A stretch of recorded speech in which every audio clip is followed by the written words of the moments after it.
Әлем біз ойлағаннан да күрделі. 21 ғасырда өмір сүрсек те, әлде талай сұрақтың жауабы жоқ. Ежелгі ғимараттар мен тылсым жерлер арасында әлі күнге дейін құпиясы ашылмағандары бар. Олардың ерекше атмосферасы адамдарды таң қалдырады. Бүгін Қазақстандағы ең жұмбақ және ерекше 5 жер туралы айтамын. Оларға қатысты түсініксіз және беймәлім жайттар бар. Тіпті ғалымдар мұны түсіндіре алмай отыр. Аңыз әңгімеге толы мекендердің біз ойлағандай құпиясы бар ма? Сонымен не дейді? Бірге тамашалайық. Бұл тарихи нысанды кім салғаны белгісіз. Ғалымдар оны 7-9 ғасырға жатқызады. Ол Тараздан 40 шақырым жерде орналасқан.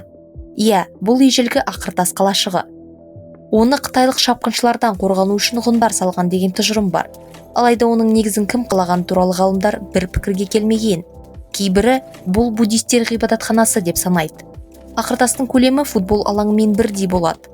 Ал оның іргетасы терең құйылған. Археологтардың пікірінше, оны Мысыр пирамидасымен салыстыруға болады.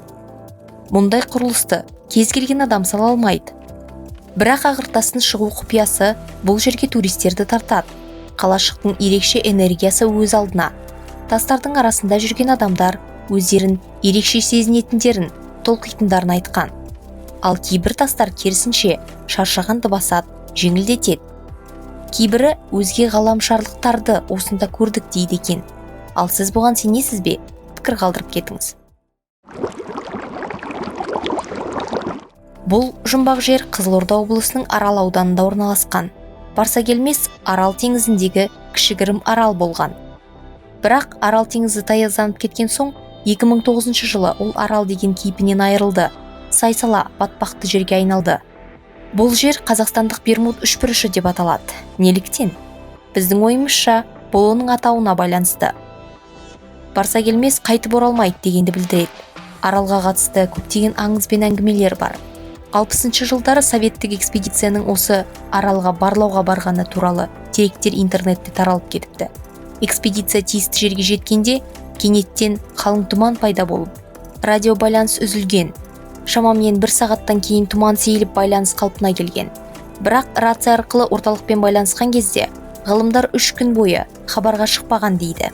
Әрине бұл оқиға адамнан қызсыз, осындай мистикалық аңыздардың таралуы барса келместі одан ары қызықты ете түсетін сияқты. 100-ден аса шақырымға жететін Торғай шұңқыры жайлы деректер көп емес. Ол Аралдың оңтүстігіндегі Арал теңізінің жартылай шөлдеріне дейін созылып жатыр. Бұл жер совет геологтары үшін ерекше құбылыс болған. 50 жылдардың ортасынан бастап бірнеше рет ғалым мен зерттеуші қызығушылығын тудырған. Ең қызығы, мұнда кешқұрымда көкжиекте кейде 2-3 шақырым қашықтықта шамдар пайда болады деседі. Шамдар күшейіп, жанып сөніп, содан кейін ойда жоқта ғайып болады. Жарқыл пайда болған жерде ешкім тұрмайды, алайда бәрі жарықты көре алады екен. Жергілікті тұрғындар бұл әлдебір марқұмның жаны, қабірінің жанында жүреді деп санайды. Уфологтар бұған өзге ғаламшарлықтардың қатысы бар деп есептейді. Дегенмен ресми түрде ешкім бұны түсіндіре алмаған. Өлікөл Алматы облысындағы Сапақ ауылының маңында орналасқан және ол жер шарындағы ең қауіпті жерлер тізіміне енген. Көл жаздың ыстық күнінде құрғамайды, ал қыста су қатпайды. Онда балдыр өспейді, балық жоқ, су жәндіктер мекендемейді. Тіпті жағалауда маса мен шыбын да жоқ. Адамдар суға батса, бірнеше күннен кейін су бетіне қалқып шықпай, толық бойымен түбінде тұрады. Ауа жиналған құрылғысы бар сүңгуірлер де суда бірнеше минут қана болғаннан кейін тұншыға бастайды. Аңыз бойынша 100 жыл бұрын көлде күйеу жігіті қызғаныштан қалыңдығын үйлену тойының қарсаңында суға батырып өлтірген. Содан бері бұл ағын су қарғысқа ұшыраған. Ал ғылыми тұжырым бойынша су қоймасының түбінде жарықшақтан улы газ бөлінеді. Қазақстанда тұрғындардың да ғалымдардың да қызығушылығын тудыратын тағы бір мекен бар. Ол Әмудария мен Сырдария өзендерінің аралығында орналасқан орталық Азия шөлі Қызылқұм.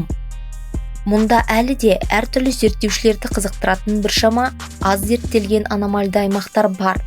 Ең қызығы, мұнда скафандр киген адамдар, сондай-ақ ғарыш кемелеріне ұқсайтын заттар бейнеленген жартастағы суреттерді кездестіруге болады. Сонымен қатар жүргізілген геологиялық зерттеулер шөлден табылған тау жыныстары жерге тиесілі емес деген пікірлер бар. Ал сен үшін мистикаға толы тылсым жерлер қандай? Бұл мекендерде құпия барына сенесің бе? Әлемдегі ең құпияға толы мекеннің бірі Бермуд туралы мына видеоны көріп бағаңды бер. Лайк басып каналға жазылуды ұмытпа. Себебі әлі талай қызықты видеолар күтіп тұр.